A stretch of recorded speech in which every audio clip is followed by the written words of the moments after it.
Good afternoon, everybody. Welcome to TED Talks Ball. Not TED Talks Ball. We got First and Ted with my co-host Aaron Labigan from 49ers First Takes.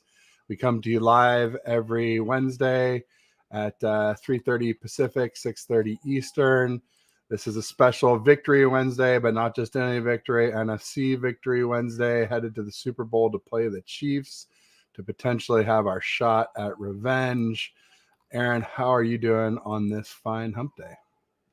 I think I'm finally recovered from the game. I was pretty emotionally spent for a couple days. Took a lot out of me watching that game. That was I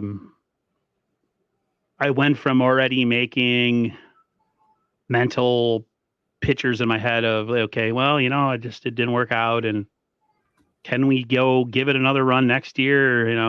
Will it even happen? Can we make it to the conference championship? Do we make the playoffs? Just thinking all sorts of negative stuff. And then it happened. It started to happen. It started to unfold. I don't know. Like this is one of the first times I'll admit that I didn't have a ton of hope that they were going to come back. I didn't, personally.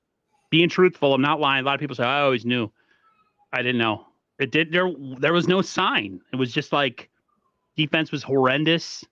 Offense was, you could tell that they were pressing because they were trying to catch up and stuff. And then momentum is amazing in sports. People say momentum, is it a real thing? 100% is a real thing. So yeah, I'm now off that. And now I'm on to, is there any way in hell we can find a way to beat the Chiefs? I think that we can, but we'll discuss that. There you go. Yeah, I mean, it was a roller coaster of emotions. I would have said I thought it was much more likely that we wouldn't come back than we would, but I didn't, think for sure that we'd lose. However, I was saying things like, well, maybe this will get Cal to invest in offensive line. So, but I did have a text thread with my neighbor, and she was basically down in the dumps. And I was like, hey, look, all we got to do is just score right here and not leave any time before the end of the half, and then score coming out of the half. And then, of course, Moody missed the field goal going into the half. That certainly didn't help anything. And then coming out, we only got a field goal on that first drive in the second half. But luckily Gibbs had that fumble. But anyway, yeah, we'll get to all that kind of stuff. But yeah, I mean, there was definitely, some times where I was, like you said, there was no evidence in the first half to support us beating them, coming back and winning. The only evidence was really, the Packer game where we had our kind of, one of our only comebacks other than the Raiders. And, and as Randy Daytona likes to point out, we had to come back against the Rams, but that was in the first half. So it's a little bit different than, late fourth quarter one or third and fourth quarter one. But, there was evidence from the season of how well we had played that we should be playing, that we weren't playing up to our standard. And so that gave me hope. But yeah, I can totally see. I mean, I definitely was not one of those, like, I knew all along, like, no way we were going to lose. Blah, blah, blah. Like, I think anybody who says that, they're just probably, not real in touch with reality of what was happening. Because, yeah, anyway, we can talk more about that real quick. Let's catch up with the chat here. We got Shardal Gupta in the house, newest member of TED Talks Ball. Welcome, Shardal. And thank you for becoming a member. I think this is the second time you've become a member, which is interesting. But hey, as many times as it takes, I'm here for it. I love it. Got Dave McNiner in the house. McNuevo says, let's effing go 49ers. Absolutely.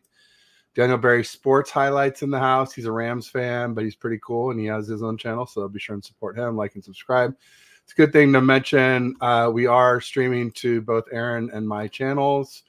So TED Talks Ball and 49ers First Takes. So make sure you like and subscribe to both. If you're on my channel, get over to his. If you're on his channel, get over to mine. If you're on a browser, go ahead and open up a second tab and watch both at the same time. I'm kind of doing that here as we speak to follow my own advice so that I'm not saying do as I say, not as I do, but doing as I do. Yeah, don't be a hypocrite. Yeah. But yeah, those views really help us. And so thanks in advance for everybody who does that. We got Omar S in the house. He says, "What up, Niner Faithful?" What's up, Omar? We got Raphael 562 in the house. He says, "What's in?" Aaron, Ted, and everyone. And it wasn't right after, but soon after, he does his usual like and subscribe. So thank you for that. James Dernall coming to us from across the pond says, "Damon Bruce just had Nick wrong on his channel. Two insufferable idiots." I'm not a big Damon Bruce fan, that's for sure. And Nick wrong, he is what he is. He's gonna go down with the ship on this one.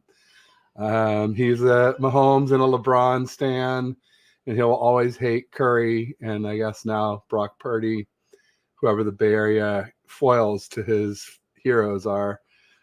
So you can just count on that. Jimmy Perez in the house says, "What's up, Ted and Aaron?" What's up, Jimmy? Thanks for being here. People are saying hi. I'm going to skip that. Smash the like button and subscribe to both channels. Thanks, Jimmy. Red Jet Shell in the house saying, "Hey, chat. What's up, Red Jet? Like and subscribe to both channels." Yes, ma'am. John J, 49ers Ultimate Report. Make sure you check out his channel. Thanks for being here.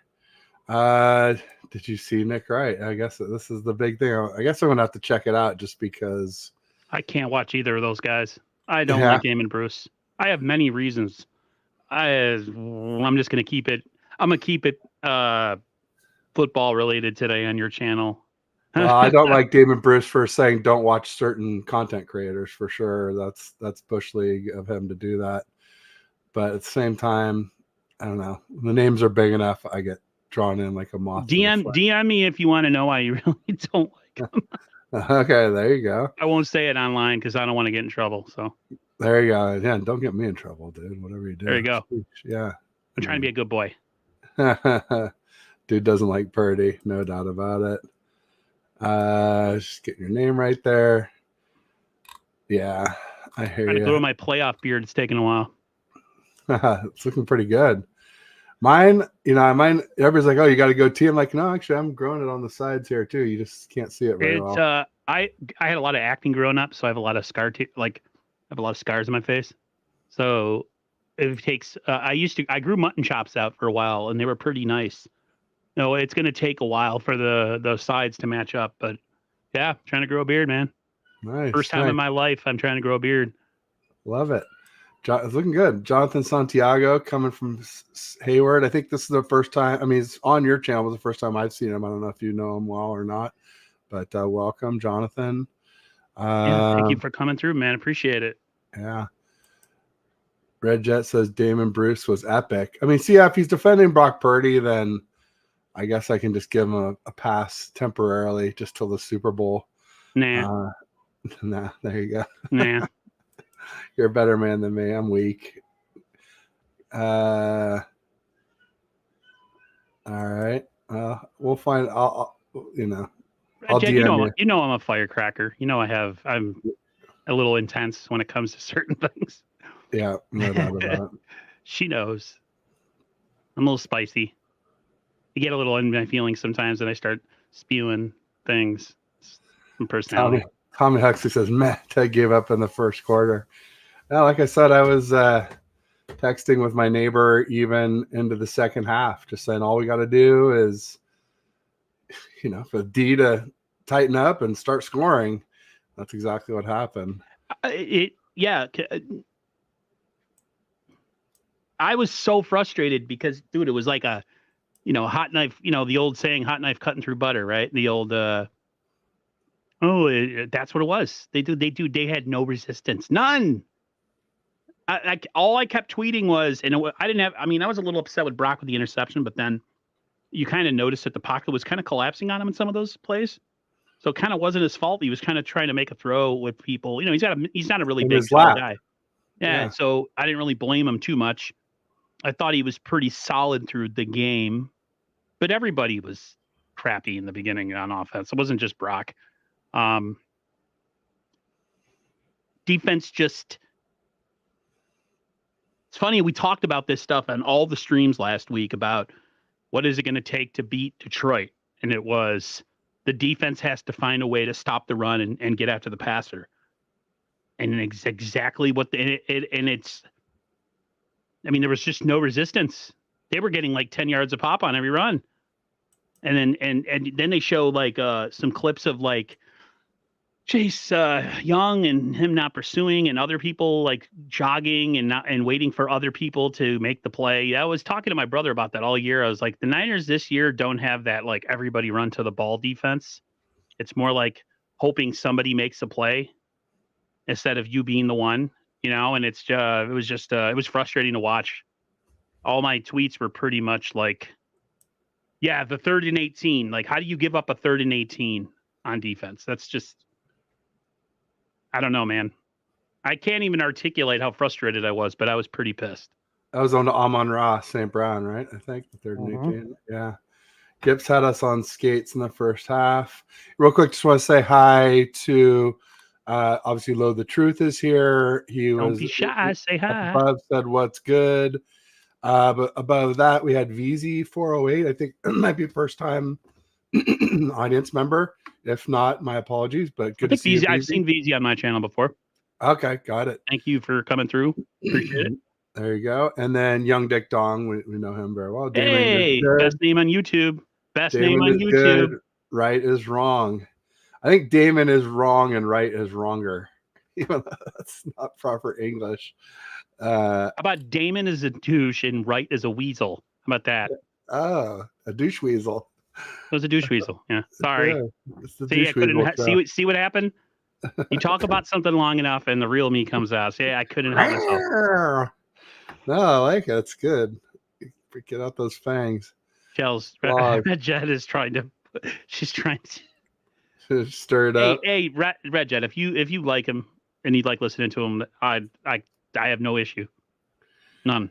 Just personally am just like no bueno. There you go. VZ wants to know if the ladybug is traveling with the team. Yeah, did they capture? Was there like a nest? Like somebody was like, do they have an infestation at Levi's or something? Seriously, because the Gold Rush spotted one during the post-game ceremony on the rail in front of them. I'm going to go out on a limb and say there will be no ladybugs inside of the dome in Vegas. I don't know how they get in. Ladybug tickets are probably a little less than $8,000, but they'd still be pretty expensive. And my buddy was looking up seats while we were watching the game. He's a season ticket holder, and he thinks he has an inside track on the lottery, but it's nothing sure. So he went ahead and bought an $8,000 seat, and then he paid a $2,000 service fee to Ticketmaster on top of the $8,000 seat. So it's well over $10,000 out the door. Got Paul Hope in the house. He's just popping in real quick. There we go. Let's pop down. I'm working on something with him tomorrow at 3 in the afternoon, 3 p.m. Eastern, people. So there you go. Well, it's 11. I'm not trying to use. I don't usually promote on other people's shows or our shows. Yeah, but we do. We talk about what's going on. That's true. We do. Beginning and the end, it's all fair game. I guess no. It's like if other people come in and post some stuff about. Oh yeah, that I don't like. Yeah, that's crappy. But permission. Yeah, me and Paul are one person in particular. Some people I don't mind as much as others. Can't wait, Paul. It's gonna be great. I'll send you the topics soon. There you go. Yeah, it's getting late over there. It's 11:48 GMT. They had some monster people watching their stream today. There were 60 plus. Oh, yeah. They were killing it today. Good job. Faithful UK. Way to go. They were smacking. So let's see here. We got Rick Diaz in the house. Welcome, Rick. Bryant Culp in the house. What's up, my man? BC, always. Make sure you check out Bryant's channel and his wife, Tony. They do great stuff. Our Coast to Coast show got preempted by technical difficulties. So I don't know how we're going to do next Monday, if it's going to be back on Ty's channel or I don't know. We'll see. They were like, you get Super Bowl week. I'm like, man, if we lose and it's on my channel, people are going to be, you thought I had a mass exodus of subs in 2019, 2020. Dude, I'll lose like half my viewer base, which ain't that huge to begin with. I have a lot of subs, but I don't have a ton of like live viewers. They'd be like, screw this guy. There you go. Red Jet's showing some love. Thank you, Red Jet. You are the best. Thanks. The claws. Yeah, I'm a little behind. I'm less of a cat. I'm more of a bear. Look at this. My first ever super chat from Tommy Huxley. Tommy Huxley. What's up, my man? Fairy Godmother Ted. Can we beat the Queefs? Well, yeah, he went right in on that one. There wasn't any. We'll get to that. We're not going to dive right in on that right this second. But, I'll just say the line right now is we're favored by 2. Really? We'll talk. Yeah, it opened up with 1.5. It dropped to 1. It went back to 1.5, and now it's up to 2.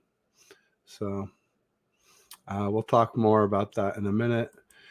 BC wants the real Aaron. Will the real Aaron Lavigan please stand up? Slim Shady was not happy at the game. Ooh, I saw him arguing with some fans. I like Eminem, but he was being like a turd. He was flipping off everybody. There was some stuff going on. People were talking in those seats. I quote tweeted that they're showing him arguing with Niners fans, and I quote tweeted it saying that the Lions lost themselves in a few key moments during the game. To quote his, lose yourself in the moment. They did. We'll get to all that too. Rick likes your t-shirt. Excellent. I have a lot of new I just got guys, I'm not promoting them because they don't give me a sponsor, but what is it? The Fresh Clean Threads or forget the name of the t-shirts. They're real nice for a big guy like myself. Okay. Not the homage ones that Raj was doing. No. Okay. Fresh Clean. Bebop in the house. Bebop. Bang Bang Niner Gang. Coming to us from Bethlehem, PA. Oh, I got a Northeastern guy over here. Yeah. Bebop, I never knew you were in that part of the country. Eastern PA, too. He's not the Western part. So I went through PA to go to the Pro Football Hall of Fame about 22 years ago. Yeah. Well, you're nice. There you go. Shout out to the Lions, DB Kendall Vilder, for looking back just in time. So, did you think that was PI on Vildor? I wasn't even paying attention to it. It's in my banner of my. It's not. Listen. Of my X profile. I was on the edge of my seat. I saw the pass get tipped. I'm like, oh God. And once Ayuk caught the tip, I could care less if it was or if it wasn't. I mean, there was contact. Listen, man. There's skill. There's teams. They're really good and they play well. And luck always has its way in sports. It just does. I was definitely luck. You got to win with a little luck sometimes. We've had it for this year for the most part. But I don't think it was luck that Vildor was in that position. I feel like Ayuk ran into him. He has the right to his position if his head's turned back, which it was. I get all that. But then there's a frame in my banner, if you look at it, where Vildor has like he's behind Ayuk and one of his arms is on his shoulder. And he's like hugging him, and then he clearly pushes off to like get ahead of him to get to where the ball's going. And so like, to me, it's like, yeah, you can establish your position, but you can't hug and you can't push off. And so I don't know. It's just because people are like, oh, Purdy's best throw, we threw it to the DB. And I'm like, no, he threw it to where Ayuk would have been if the DB didn't interfere with him. And so like, that's why I'm, you're right. Like as far as the play goes, we got the catch. That's all that matters. But as far as Purdy goes, a lot of people are vilifying him on the throw for, like Nick Wrong is one of the people. I saw his clip. Oh yeah, Zipper's best throw was to the DB off his DB's face, blah, blah, blah. Anyway, so that's why I've been kind of. I can't talk about Nick, right? Because I get violent thoughts in my head. Uh-oh. All right, we'll skip. So we already said hi to Mr. Hope. Everybody picking the Queefs to win. I don't know. Clearly not, though, man. I mean, Vegas isn't. It sounds like Aaron isn't. I guess I'll cheat ahead. I'm not picking the Chiefs. I think the Niners. offensively are a better team than they were in 2019. And it just happens to be in connection with the, and happens to be in a year where the defense hasn't been as great. So, I mean, if this is a Jimmy team and we're going into the Super Bowl, I don't see us even having we wouldn't, but I actually think there is a chance to get in there and win that because game. Everybody likes to talk about how Andy Reid owns Kyle because he's 3-0, but that was against Jimmy G. Jimmy G ACL, Jimmy G eyes closed interception. Also, Jimmy G getting helmet to helmet uncalled, and Bosa held uncalled on 3rd and 15 jet chip wasp. So the Jimmy G, against Mahomes and the refs. And then obviously 2022, where we were the walking wounded. CMC had just joined the team. He didn't know any of the plays yet. So Andy Reid is 0 for 0 against Kyle with Brock as our quarterback, our starting quarterback. Technically, Brock came in at garbage time of that last Chiefs game, but I'm not counting that either. Red Jet says total cost to go to Super Bowl as much as a 2023 car with 10K miles on it. LOL. Yeah, it's not for the faint of heart. That's for sure. Someone was talking about how an ad is 800K, and it's also what are they? Anyway, I get it mixed up, and they were saying that you could also get a box, a luxury suite, for around that amount. I think it's more than that, though. I think it's a couple million, over $1 million. Bebop saying in it to win it. There we go. Rick doesn't like KC. He doesn't like Taylor's Tay Swift. Listen, if America wants to jump on anything, if you really don't mind having them look to the booth every time Kansas City does something good, then I guess I just think it would be a fantastic, way to end all that stuff would be to find the 49ers finding a way to, at least for this year, end the Swifties and Kelsey, thing that's going on where every time Kansas City scores or Kansas City gets a first down or, somebody farts, it's like, oh, let's zoom to the booth. I wonder what's going on. Oh, look, it's Taylor Swift and some random people, and there's Patrick Mahomes' wife looking goofy. They're doing spin around high fives and dances and stuff, and it's such a put off for hardcore football fans. For people that like her and like her music, the Swifties, they must be just like peeing in their pajamas, like, oh my God, they're looking at her again. So she's awesome. Yeah, I mean, she's pretty talented. She's. What do you think she'll call the breakup song from this one? Golden Heartbreak or something. I don't know. Low, the truth wants to know if we think Snead is going to shadow Ayuk. I'm not sure. I think so. Paul Hope is in the chat down at the bottom. I know you're kind of behind, but yeah, always. Paul Hope says, Aaron, I've banned my girls from listening to her for 2 weeks. I didn't know you had 2 daughters. Well, you're not going to be a very popular dad for the next couple weeks, but there's a big picture in mind. You got to explain your daughters the big picture here. We're trying to win a championship. We all have to do our part. Absolutely. Yeah, and it's not like this is like a once in a lifetime thing. They're gonna. You can have her, 364 days a year for one day, just one day. Everybody not be a fan of Taylor Swift, please. $20K coming from the UK. I mean, the $10K was just for the ticket, though, for my buddy. That doesn't include plane flights or the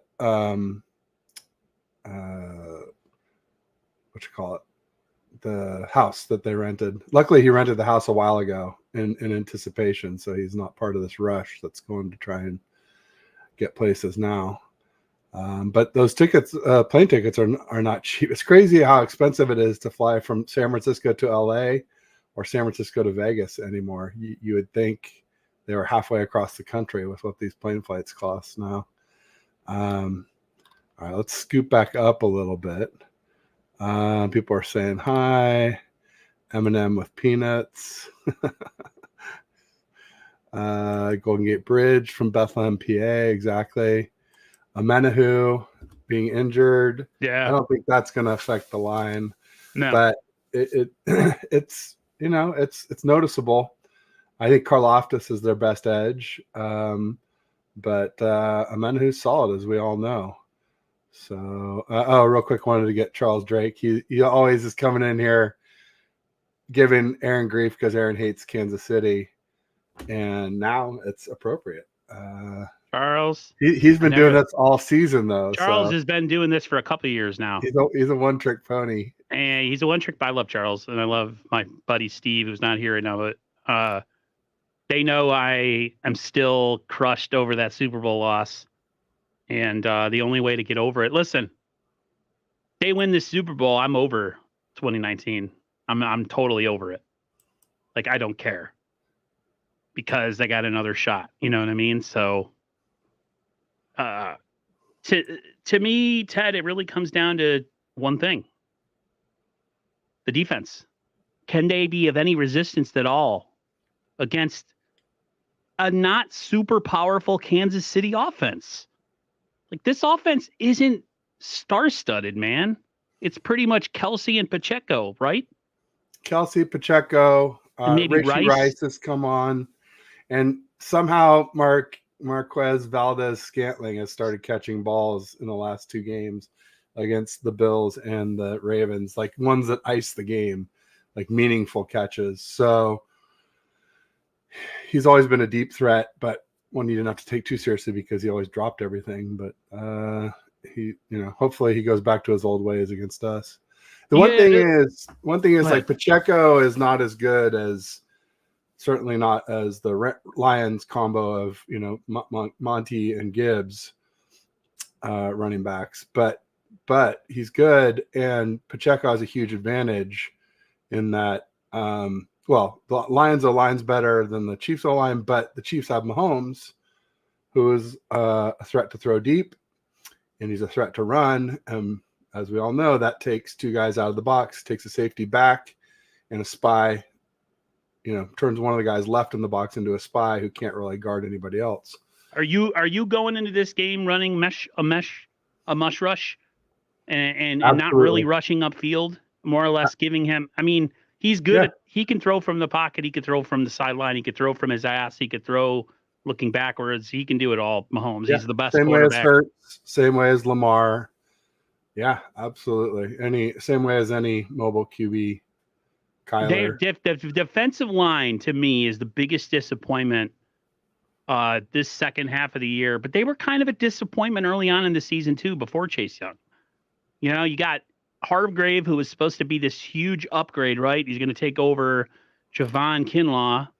And he really, other than like a game or two, can you really think of anything Kinlaw's done on a consistent basis that made this defensive line just unstoppable? Armstead's been nicked. Chase Young is, he's a low effort kind of guy. He doesn't really have a ton of pass rush moves. I was all over him when he first got there. I'm like, I can't believe we made this move. It's going to be a difference. And it did in the Jaguars game. It was like, oh, we had 3 games with 5 sacks or more. And then it just all kind of, it's reduced back to pretty much pre-trade deadline defensive line. That's the key to, it's the key to the game. They have to play better. They have to stop the run. And they have to get, even if you're not sacking Mahomes, I always tell my brother, if you're knocking somebody on their ass constantly, you know what I mean? Hitting them, rattling them just a little bit, it helps.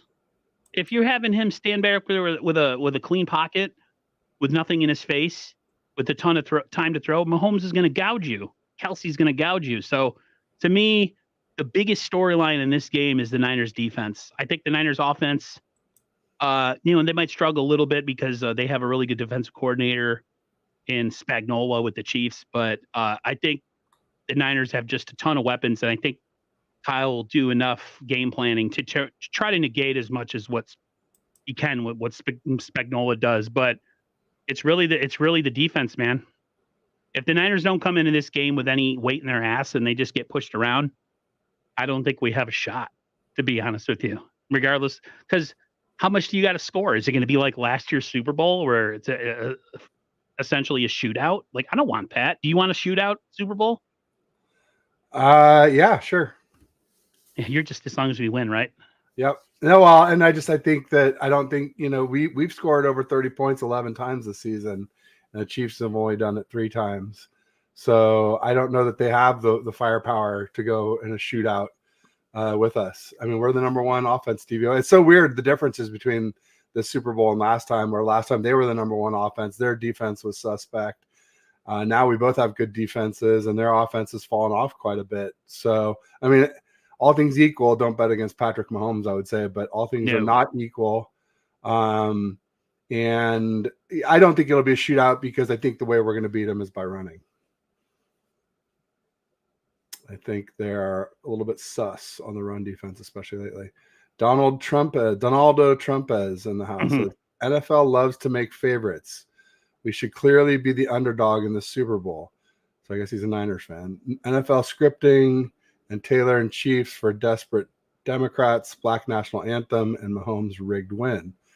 Well, here's the thing, Donaldo. The line isn't set by the NFL. The line is set by Vegas to start, and then it's influenced by bettors. Unless you think the NFL is actually betting money on the Niners to get the line up. I guess stranger things they could be, I guess. I don't know.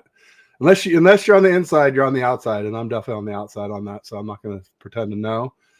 I tend to think not, but I guess stranger things have happened. Let's see here, and I like to try and stay out of politics in general, but he's a new member, and I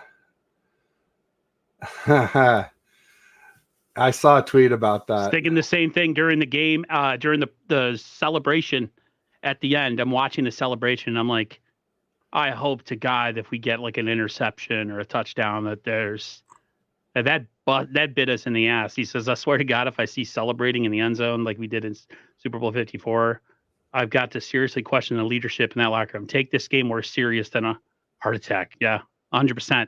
Well, that was when the refs turned against us for sure. Right after that. So talk about momentum. We had it. 10, we had a 10-point lead with 7 minutes to go, and that was it.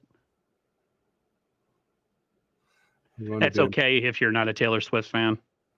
That's totally fine. Not a lot of people are. I take that back. I'm not. So I used to be, but not anymore. Definitely not this week. Peter Lee says Shanny's offense struggles against Spagnuolo's defense. Check Shanny's history in this offense of his offense against Spagnuolo. Well, there's always a chance. Did they have Christian McCaffrey in any of those games? We did.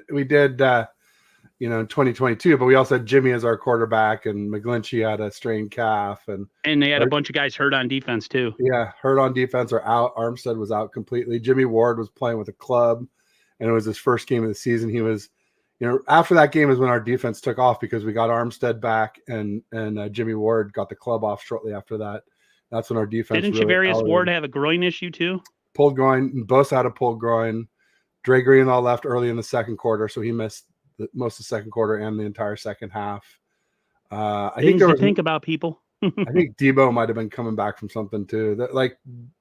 There were quite a few people that were dinged up and playing hurt. Oh, Trent Williams came back early from a high ankle sprain because it was the Chiefs.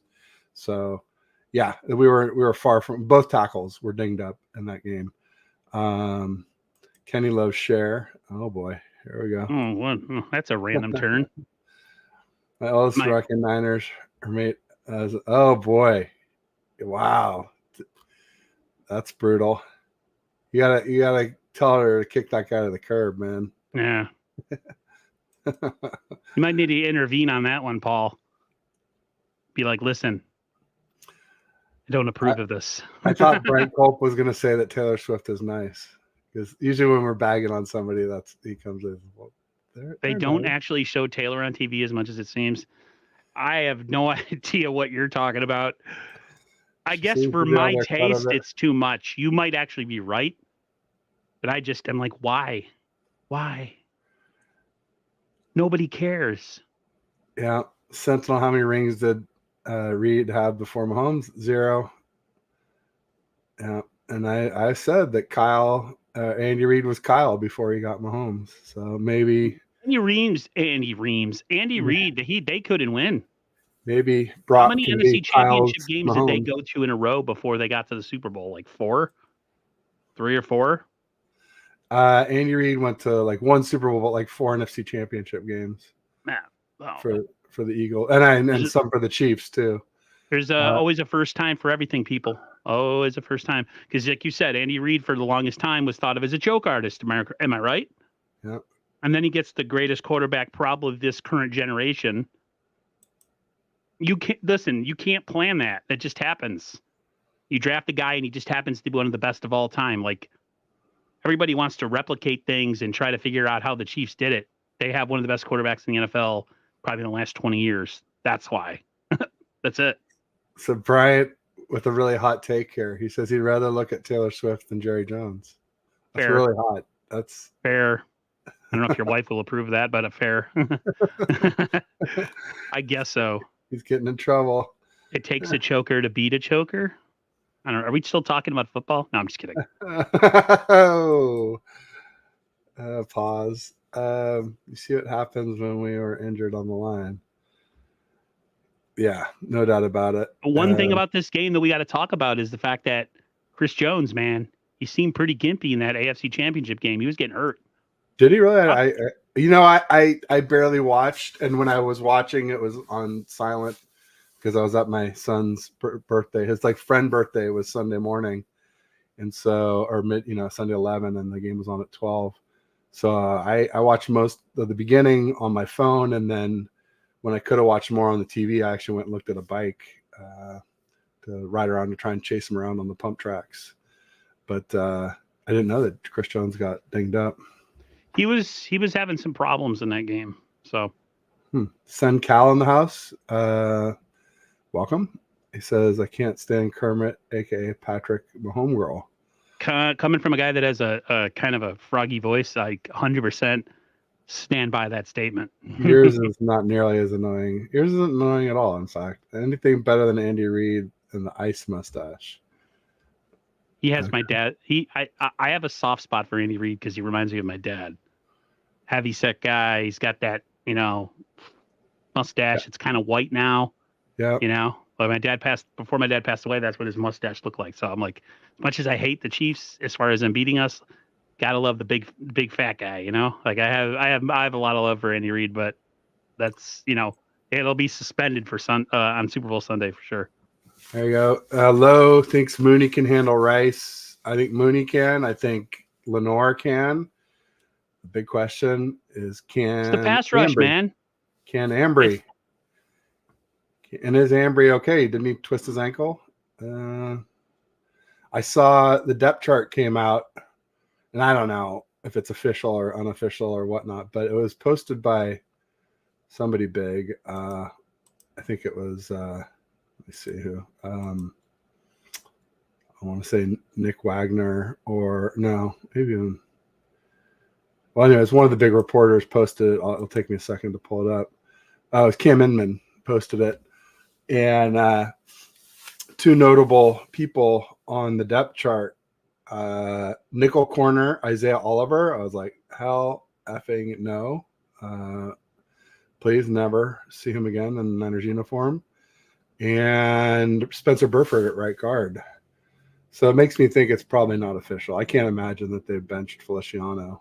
Why would you bet? Yeah, Feliciano is loads better than Burford at guard. I think so too. I mean, and he doesn't commit penalties every single game. Like you could set your watch to a Burford hold. And Feliciano came and he pulled, he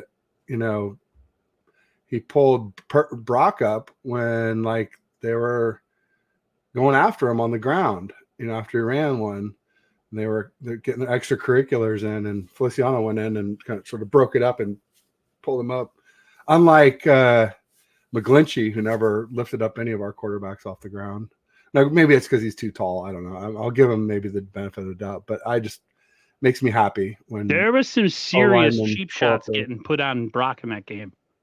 Yeah, I mean, I did a show yesterday with Ryan from No Border Sports, our No BS TED show, and I titled it like "Lions Take Biting Kneecaps to Heart," and then ...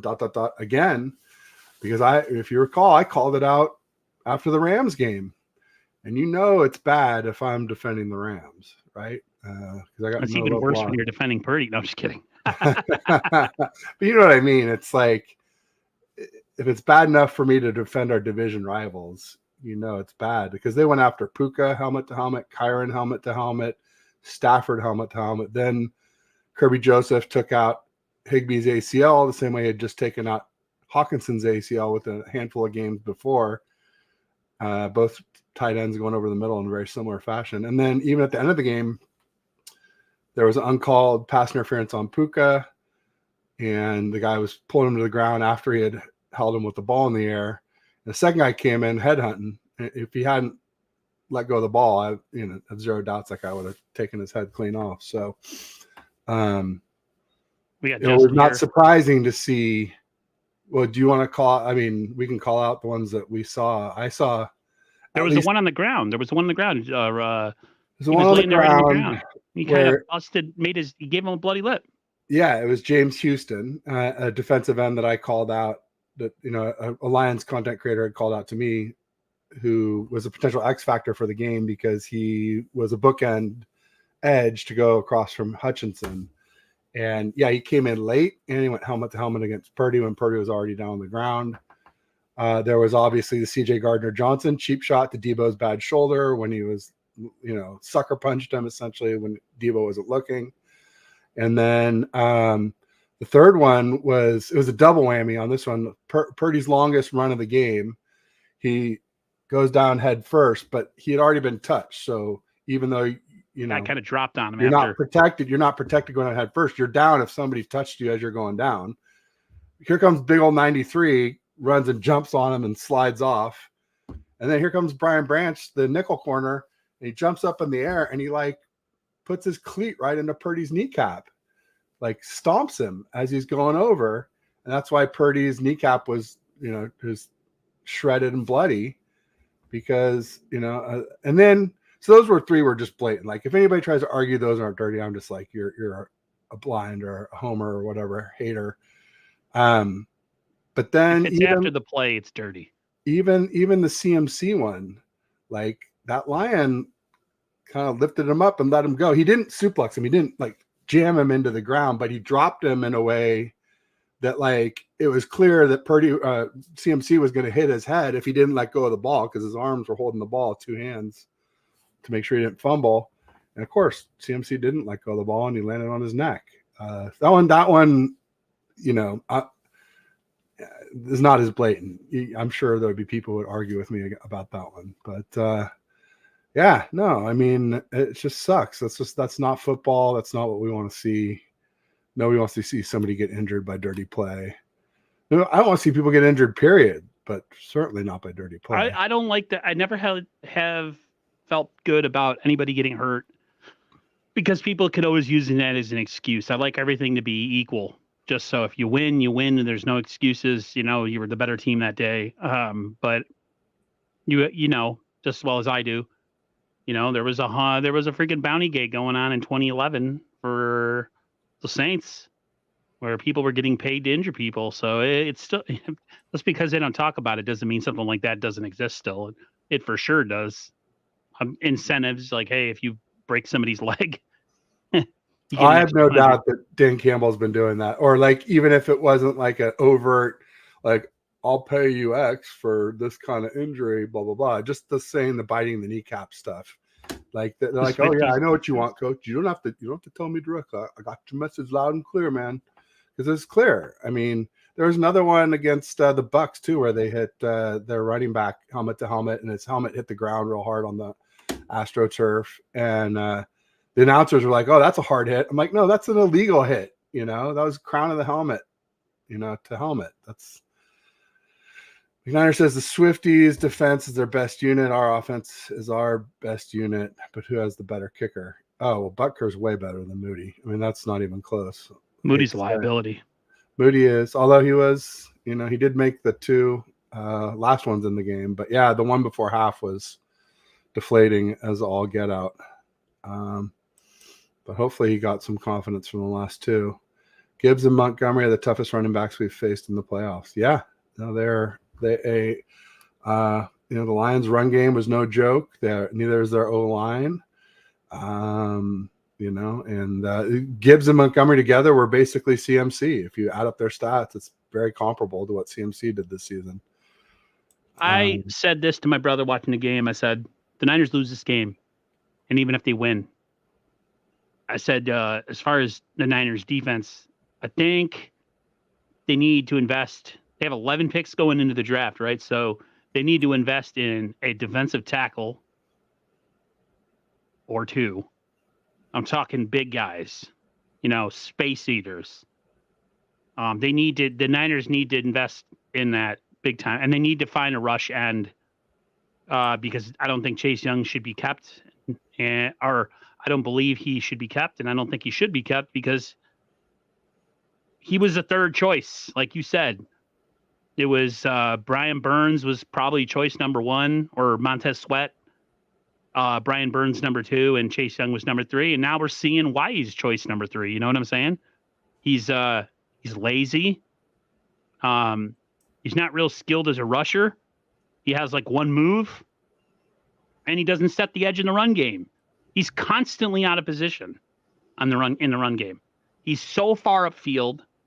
You know what I mean? It's egregious.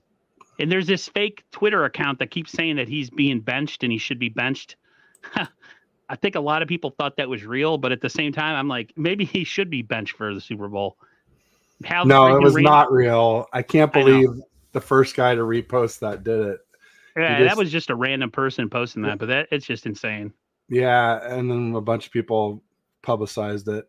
Paul says, in fairness, I didn't listen to Eminem this week. That's what I told my girls. Jupiter is in here, and she. All right.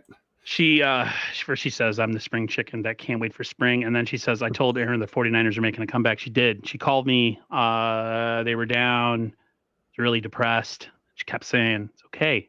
They're going to come back. I don't know. She's like, it's okay. They're going to come back. I'm like, I don't know. And then in the process of being on the phone with her, I think they scored. And then they tied the game, and I told her, I said, you're a good luck charm. So, like, man. Yeah, it was the first one. Was the first one. When did the fumble happen? Was that before the deep pass drive? Yeah. The fumble was the first drive after we kicked the field goal. Okay. And then we had the fourth down stop. Or wait, maybe not. No.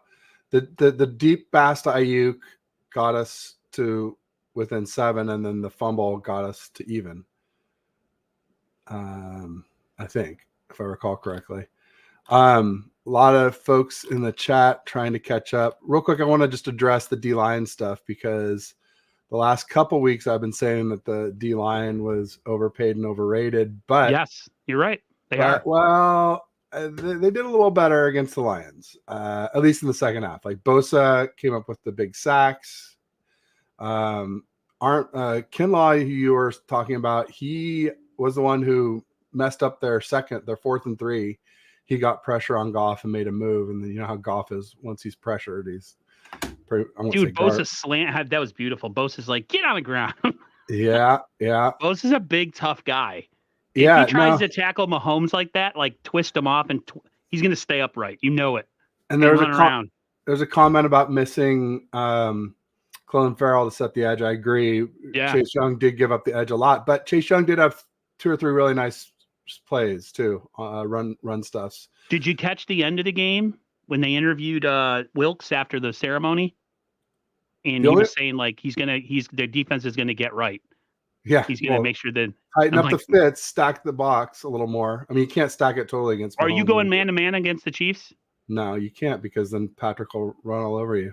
But zone is tough too, and you can't really blitz him. It's tough. It's tough for sure. I will say the only D lineman who I think still hasn't shown up. I was pretty happy with everyone. Maybe not early in the game, but eventually in the game, like as a whole. Armstead? No, well, maybe, but I was thinking Hargrave. I just yeah. Where is this defensive tackle we paid all this money for? Armstead usually doesn't show up anyway. You know, like he's just silently in there. You just know he's helping a lot. But Hargrave is the one who really just I felt like. In fact, early in the game, he wasn't even in the game. Like it was Sebastian Kinlaw Joseph Day. Oh, yeah, and Kinlaw was in there with Bosa and Armstead and Chase Young. Early in the game. Later in the game, Hargrave was in there. So we did do better when he was in there later, but like I didn't see him do anything himself. Let's see here. I'm kind of lost in the chat here. I'm trying to get back. I thought you were saying you were lost in my eyes. I like mad about you. Tommy Huxley Gibbs gave a 7. He said, or did Gip cause it? Gip definitely caused it. He had a few great plays in that game. And that is just for people to say momentum doesn't exist. Does. Apparently, we scouted Gibbs as a fumbler. Like that was the word in the locker room, was he can be had. And it's weird because I had one of my Lions people on from last week, Right or Wrong, Anthony Ryder 5, came on again today as a recap. He was saying that was Gibbs' first fumble of the season. So I don't know. Maybe it must have been from college that they saw fumbling tendencies, and that's where the scouting came from. Because I was just thought of that, because I was like, otherwise, how do you scout a guy who hasn't fumbled all season as a fumbler? I don't know. Or maybe they just saw him hold the ball out and like, oh, he's prone to it, even if it hasn't happened. I don't know. My lady is in the chat. She says she's lost in my eyes. Oh, hey now. Hey now. Oh. Is that steam on your screen?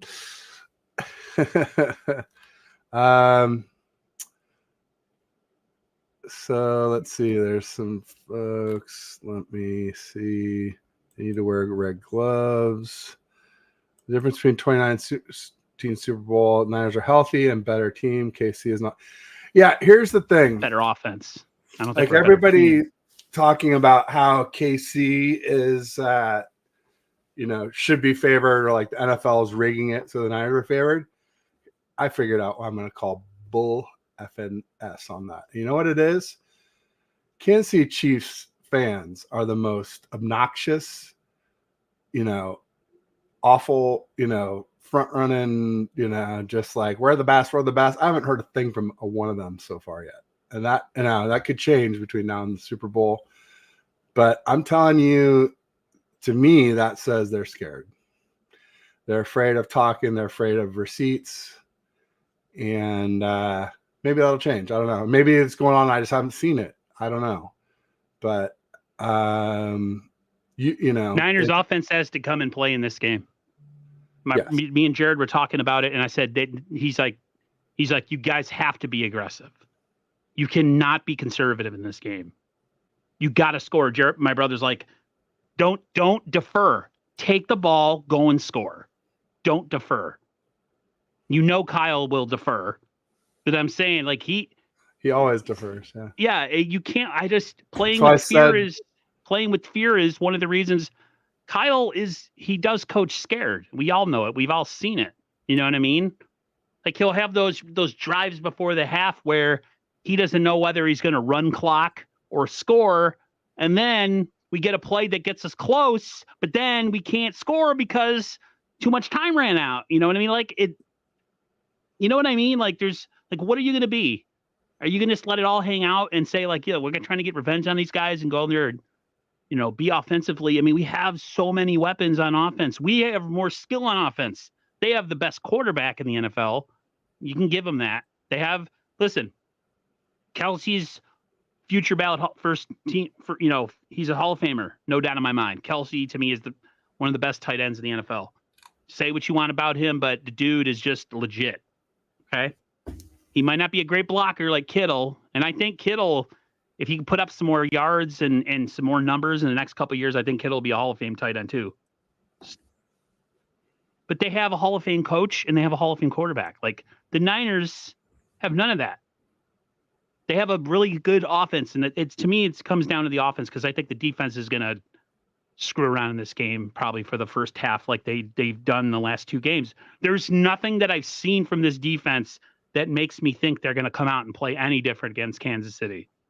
They talk about it, where it's one guy messing up or it's one guy who's not doing his job or whatever. And it's like, okay, but you're all really high paid at the top of your sport.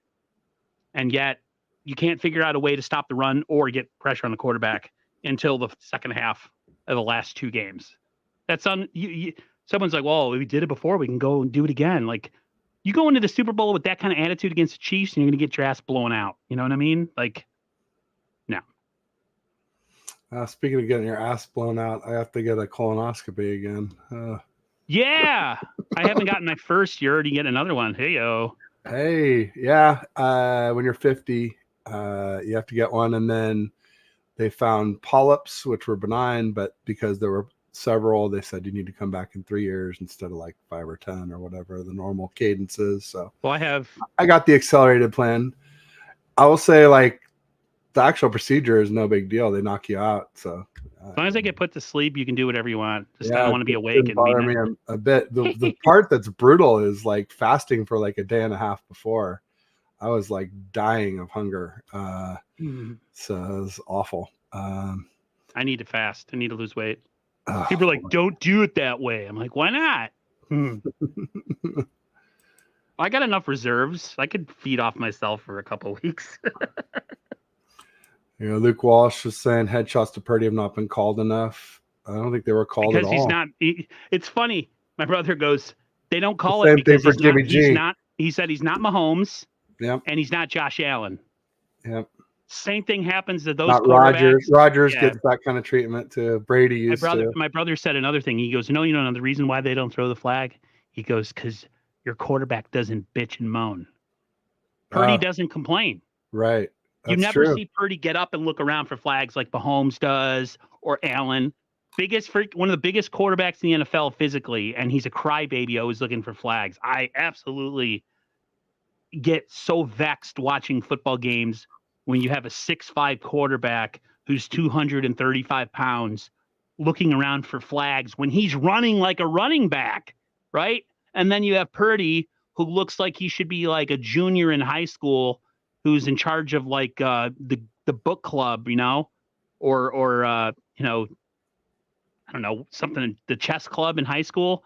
Yeah. And he doesn't complain. And yet people are taking, shots at his body. They're stepping on him, whatever, man. So Tommy says you aren't 50. You're right, Tommy. I'm 53, just like I said. 1970. I turned 50 in You're the dog. 6 years. There you go. And Low, the truth, like that CMC stiff arm on Big Mouth CJ Gardner. It's classic. Oh, we got James Dernal is in here. Jupes is in the chat. Not Jupes. Well, yes, she is in the chat.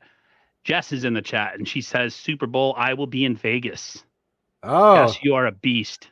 There you go. Save me a seat, I'll be there. Be at the hotel where the team's staying. Of course she is. She's going to get all the pictures and all the... Jess, I'm jealous, but in a good way. Yes. I have fun. I hope you have fun. I hope they win. I hope Selfie ninja. Yeah. She gets selfies with everybody. Randy says he's a I think if you're not a creep, because I saw somebody on their own YouTube page trying to creepily walk up to Brian Young and bother him during like a day where they were like retiring his jersey or ceremony. And it is like the most cringe-worthy thing, like, hey, Brian Young, hey, Brian Young, hey, Brian Young. And it's like, and they're recording themselves doing it. And it's like the most, like, are you serious? Yeah, you just got to wait till you get the picture ready. Randy says he fasts 21 hours every day. Wow, you must just eat nonstop for the other 3 hours, just like shoveling food in your face. Hurry, put him to sleep. Is that Aaron you're saying? Jupe? I'm not getting my anus colon. Oh, but okay. Oh, she's saying put you out. Uh-oh. Hey. Hey now, hey now, hey now. Oh, hey. We got to get some of those Howard Stern. Hey now, hey now. Baba Booey.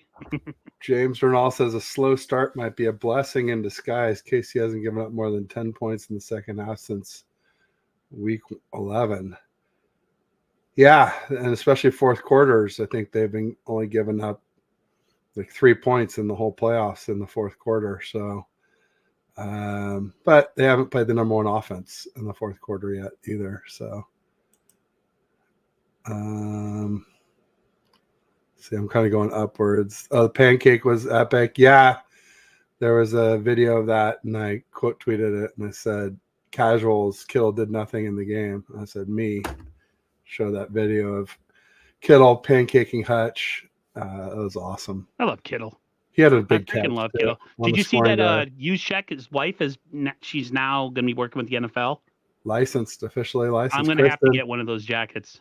And she, on her cuffs, she like had it where she pulled up her cuff and it said, going to the Super Bowl under there on that long coat that she wore to the NFC Championship game. So she had that already planned out. That's pretty cool. I feel like it's kind of like we were destined to win when you see the fact that Joe Montana, as much as I crap on him for doing everything for money in his later life, the GOAT until Brady won all those Super Bowls, he was there, and it was just like Montana's whole thing was, as long as there's still time, he always believed he could come back, right? Yeah. And Joe, the GOAT, in my eyes, he's still a GOAT because I have some issues with Tom Brady, but I'll give Tom Brady. Same. Joe's still my GOAT. But he never came back from 17 down in an NFC Championship game. No, because the Niners either got blown out or they won, and they had like they lost.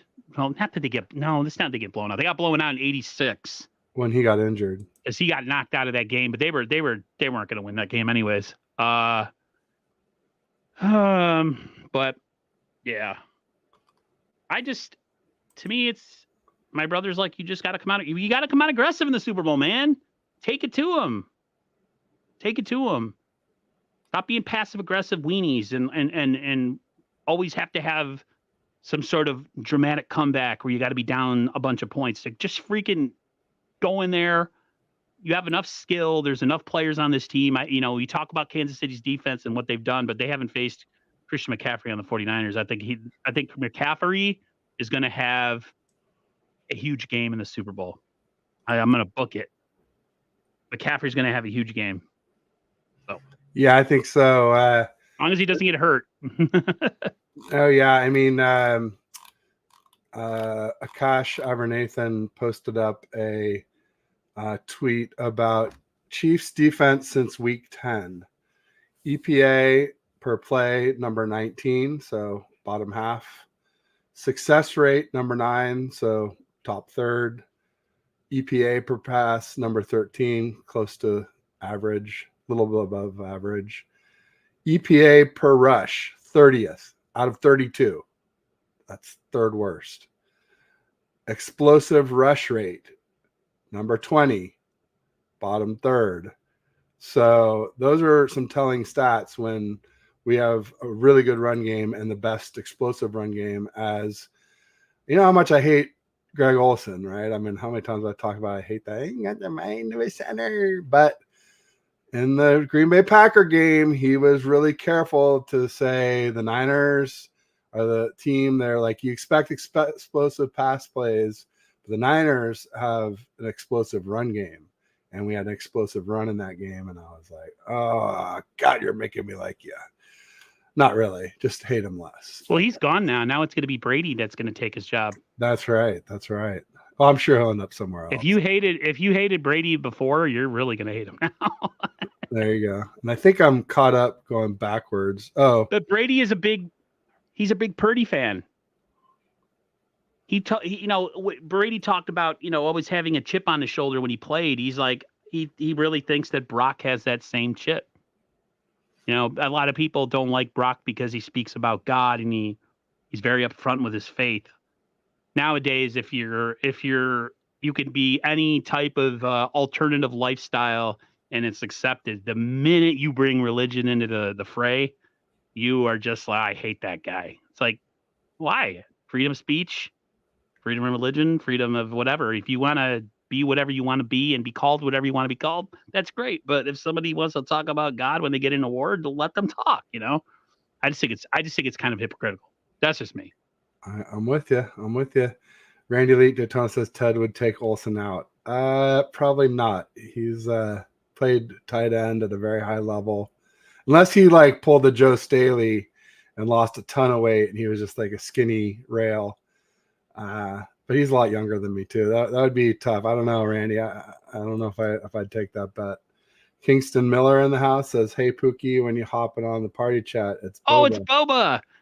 Boba's a bit. He's one of my gaming buddies. He's a gamer. He's a big Jacksonville Jaguars fan, and he talked a bunch of S before that game. Oh boy! And then they lost, and he was like, "I can't believe it." Ouch. I think he said something. 34-3. Maybe our biggest beatdown of the season.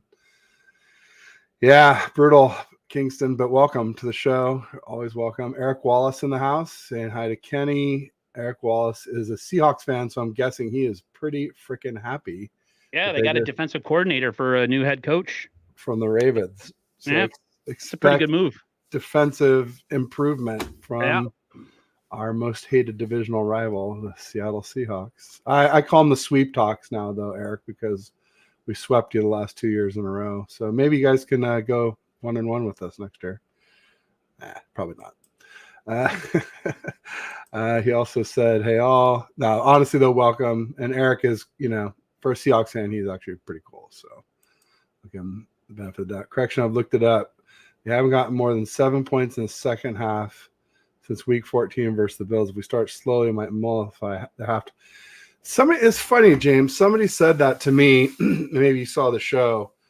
That, and maybe it was Ryan yesterday, said that, like, basically when we were down in the first half versus the Lions, it might, like, at some point in the second quarter, it might have been better just to like sandbag them and keep struggling right into the half rather than show them our stuff right before the half where they have all of halftime to adjust to it.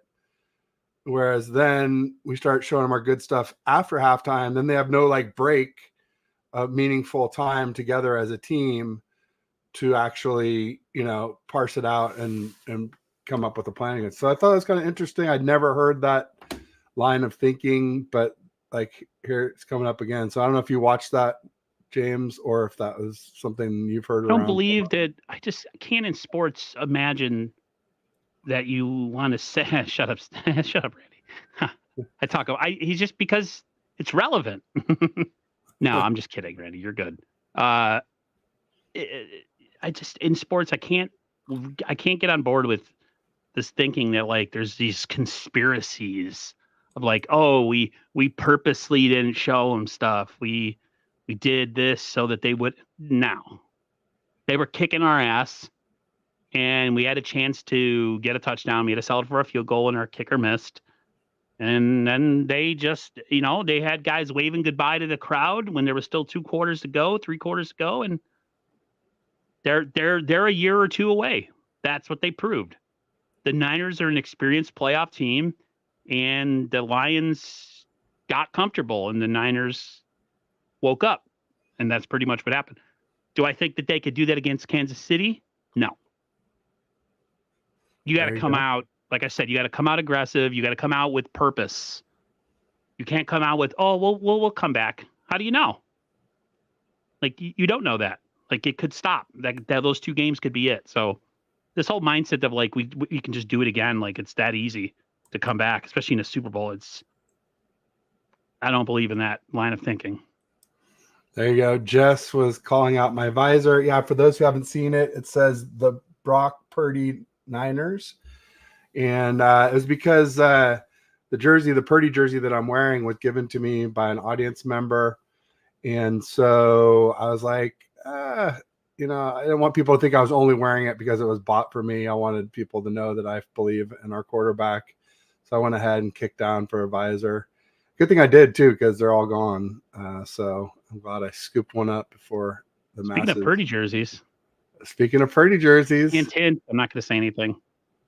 Oh, okay. I guess I'll remain quiet, but there's a chance that there might be another one on the way for someone. And there might be another one on screen next week. We'll see. Yeah, depending on the timing. Yeah. We shall see. We shall see. No, Ted's not going to wear two jerseys on top of each other. Oh, like that guy. Did you see that guy? That tweet where the guy was like, the game's over, and he takes off like a Bosa jersey, and then he takes off like a Purdy jersey, and then he's got like Kittle and Diva. He had like 7 or 8 jerseys on, and he was taking them all off after the game was over. I think probably like he's like starts the game and won, and then we're struggling, so he puts another one on, and then we're still struggling, so he puts another one on. That's in my mind what must have happened. It was crazy, man. It was a crazy game. Like for he ended up with like 8 freaking jerseys on his whole wardrobe. I don't wear jerseys watching games. I used because I get I'm a really warm guy. I get really, really hot. I'm a hot sleeper. I wear them if I'm going to Levi's. Now, if they win a Super Bowl, I might wear my Purdy jersey all the time. Oh, did I say Purdy? If I get a Purdy jersey, I might wear it. I think it's on the way, but I don't have confirmation on that, so we'll see. We'll see. Hopefully, I can fit in it. Well, I think you can. Triple XL. So we'll see. We'll see. What else? But yeah, we were just talking about something else, and I wanted to chime in. I don't know. All the jerseys. Oh, you were talking about the jerseys. I used to wear jerseys when I was watching games, and now I just wear them when I go to Levi's because I wear them for all my shows. So like, I figure for the game, I wear like a polo, or I have another sort of collared Niners. I have some authentic jerseys that I could put in the background. I have a Frank Gore 21 red from 2000, was when the Reebok was still. I have a Willis. Yeah.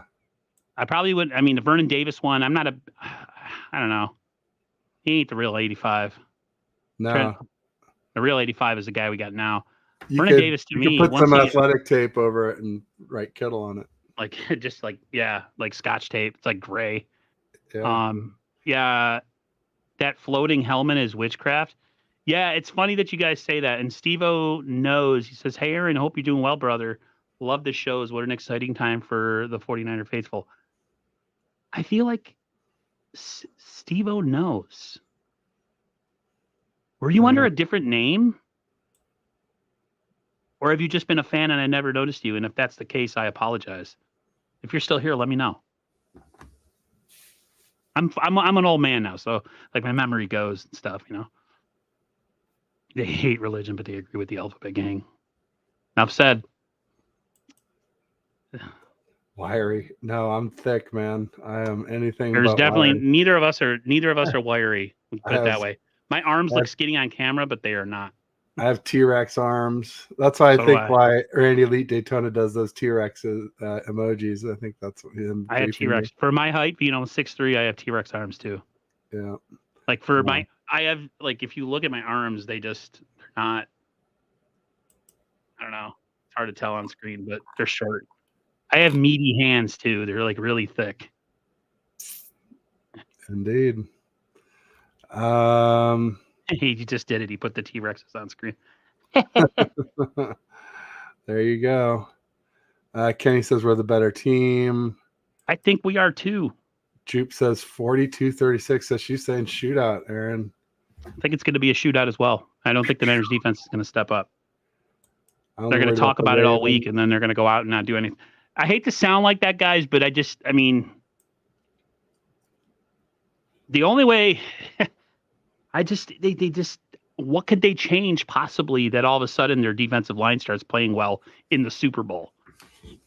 Like, what are they going to do? They're going to stop using the wide nine and just, have 5 defensive linemen at all times? Are they going to blitz? I think you just need to play up more on the line of scrimmage and give them more time to get home. And I think they will. I think the problem was always Steve Wilkes playing too passive of defense. It's like what killed us first, that 3-game losing streak. Well, actually, no, it was the first 8 games. We've somehow won 5 against inferior opponents other than the Cowboys. Well, the Cowboys are inferior too. But He does start very, very soft, always zone and four rushing. It's like practically a prevent back then. He's got a little better, but it was Kyle said it at halftime there that there was the gaps were too wide in our zone in the first half, and they brought the linebackers up to the line of scrimmage, and we started enforcing. We started stuffing those inside runs that were tearing us to shreds in the first half. How do you think Purdy's going to do against a veteran QB like Mahomes in a big game like this? Well, Purdy doesn't play against Mahomes. Purdy plays against the Chiefs defense, and Mahomes plays against our defense. So, like we said, I think the running, we're going to be able to run it against the Chiefs defense. I'm pretty sure. I think Purdy needs to get settled early. I know he gets a little hyped early in games. He'll make some erratic throws, and he's still a young quarterback. People get rushed, people get nervous. Just because someone's cool, calm, and collected doesn't mean they'd never feel nervous. Part of human nature to feel a little bit uptight or nervous, or get that that first hit that knocks you, gets you kind of going in a game where you have to get people are like, oh, that's not legit. That's not really. No, trust me, when you're in a contact sport and you get that one hit, it kind of unlocks all that adrenaline and everything. So with him, if I'm the Niners, screen it up, do a lot of, don't necessarily have him just dropping back constantly, because I think the Niners, they're just not built that way. The Niners, like you said, they're a front running team. The Niners play their best ball when they're ahead and they can use their full arsenal of weapons. The Niners traditionally struggle when they're behind because their offense isn't built to drop back 50 times. It's just their offense is a scheme specific, matchup specific, player specific. It's all about motion and deception and smoke and mirrors. That's what the Dolphins are. The same offense. If you notice, when the Dolphins are ahead and they're in a game, like, they can really hurt you. Like that game that they scored 70 points this year. I mean, like, that's when they're at their best. When they have to play from behind, this type of Kyle Shanahan type offense, it struggles. So to me, coming out and being aggressive is the way you should go about it. But knowing Kyle has demons to work out in this game too. Not just the 49ers, but Kyle himself. He needs to coach better. You know what I mean? If you have a chance to score before a half, make your mind up. Are you going to go or are you going to clock it? You know what I mean? Don't be both. Like, oh, I'm not sure. Oh, there's 30 seconds left. Oh, now there's only 10 seconds left and we're at the 5-yard line, but now I have to kick a field goal because I screwed around and wasted a bunch of time. Like, be firm in your decisions. I don't know. No, I'm with you. Randy says system visor, Ted. No, this visor is a difference maker. Absolutely. Terrible arrogance on CJ's part, waving goodbye. I noticed that early. I'm like, ooh, that might come back to haunt him, but I wasn't sure because of the way the Niners were playing. I'm like, maybe he's right. Wasn't it the first half though? I could swear. I think he said it. I think he did it within the first or second quarter. He did it early. Yeah. Because I remember the score. It wasn't even 24-7. It must have been 17-7. Anyway, that was dumb. Yep, not smart. Chauncey got his chain snatched. Oh yeah, by CMC though, not by Debo. Oddly enough, his grandma gave him that chain. Friday reference. I think it was 2019. Our Vikings fan took off a jersey and a 49ers jersey underneath. He did not do the playoff game when we beat them. Oh, that's funny. Bandwagon alert. Team Callie's got something down at the bottom of the chat. He was reading my mind and talking about I'm not a big fan of the wide nine. Uh-huh. He says, I think our wide 9 is really soft, wide 11, soft coverage, be pissed. Right. I don't like the defensive line sets with the wide 9. They're essentially, they just rush. They rush, rush, rush, rush. Like, okay. And then what about the run game? You know what I mean? Like the amount of massive gaps that open because of the wide 9 is just insane. Guys get washed out of plays and then there's just massive holes. I haven't been listen, I said this again. Yeah, I'm bringing up my brother. I said they gotta, if the Niners lose this game in the championship game because of their defense, two things need to happen. They need to move on from Wilkes and they need to move on from Chris Kasarik. I think because I personally think that the wide 9 is kind of past its prime. I would like to see a different defensive approach when it comes to the pass rush or just defensive approach in general. Like this whole like, oh, we got to run the Seattle defense crap. I feel like the Niners, if it ends up saying in the Super Bowl, say if our defense gets, worked in the Super Bowl, you really have to start to look at certain coaches and certain things and even players and be like, maybe this needs to change because, anytime we go against a team with a formidable offense, they gash us in the run game. And then if we're not getting home with 4 guys, we're essentially getting gassed in the passing game too. So I would like to see multiple fronts. I would like to see multiple looks. I would like to see just a variety in our defense instead of being the same thing all the time. Some of the best defenses keep it. They keep the things unpredictable because the amount of different fronts that they can throw at an offensive line. The offense doesn't always know. Zone blitzing, corner blitzing, rushing a 5-man defensive line. You know what I mean? There's just blitzing in general. We don't blitz. Now you go against Patrick Mahomes, there's a good chance he's going to destroy you, right? But if you're doing it every so often, I don't think it's that much of a liability. But the defense has to come out differently in this game. That personally, they cannot come out. If they come out the same way, we're gonna get worked. Yep, can't spot them the first half. What's the go food on the Super Bowl Sunday, guys? Wings and pizza. Yep, wings and pizza. Maybe I'll have my mom make me some stuffed shells and some garlic bread. There you go. I'll change it up. I was like, yes and yes, exactly. Wings and pizza, absolutely. I'm gonna have a hard time eating that day because I'm gonna be so stressed. My jersey went bye-bye this week. The last time I wore it was the Ravens game. I got that pissed on whiskey. I convinced myself it was jinx. So at halftime, I set it. No way. You set your jersey on fire? Did you videotape it? Video or it didn't happen. Ryan, No Border Sports was telling me that same story. So I think it might have been if Ryan did a simulcast or a game cast during the game, James might have been in the audience when that happened. So, well, we're coming up on the witching hour here. I feel like we've covered, maybe not everything, but as much as we need to for the week before the Super Bowl. Yeah, I'm not going to do any predictions or any type of this week. I feel like is a celebration week, talking about the championship game, talking about what it would take to win a Super Bowl, and whatever storylines I think pop up.